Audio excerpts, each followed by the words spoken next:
Hello guys and welcome to our video. In today's video I want to cover microplastics. But what exactly are microplastics?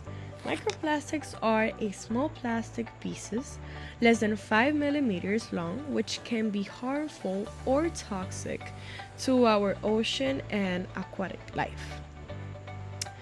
Microplastics can be classified into two types of microplastics. First, we have the primary microplastics. Primary microplastics are the unintentional microplastics.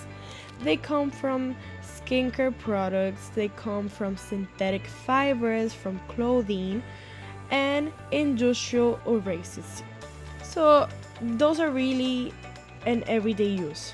The secondary microplastics are created when large plastics, right, they break down due to sunlight, waves, and weathering. Some examples of secondary microplastics can be plastic bottles, fishing nets, etc. So what exactly are they found? They are found everywhere. And by everywhere, I mean everywhere. They're found in oceans, lakes, soil, air, and even inside living organisms. And I know this sounds scary, but yeah, it's everywhere, even in the air we breathe. Like I already mentioned, microplastics can be found in living organisms or living things. An example of this can be marine life. Marine animals can ingest microplastics, mistaking them for food, and this can lead to physical harm such as blockages in their digestive systems and chemical harm from toxins that microplastics can carry. They can also be found in drinking water. Both tap water and bottled water contains microplastics. I remember in my lab class, we were asked to bring our own water sample, and I decided to bring my water sample from my Stanley. And yes, there was a lot of microplastics, microfibers, and plastics in general found in my Stanley. It was really awful. Microplastics can also be found in food. They can be found in honey, salt, beer, fruits, and vegetables, and even the air we breathe. Microplastics can end up in vegetables through contaminated salt or atmospheric deposition. They can be absorbed by plants or come from packaging materials. It's a growing concern because of potential health risks caused in humans. But how do they harm the environment?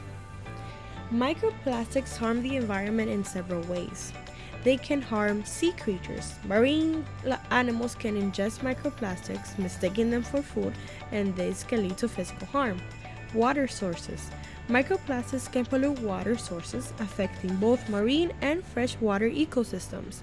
They can absorb and transport pollutants, making the water more toxic. Soil and agriculture.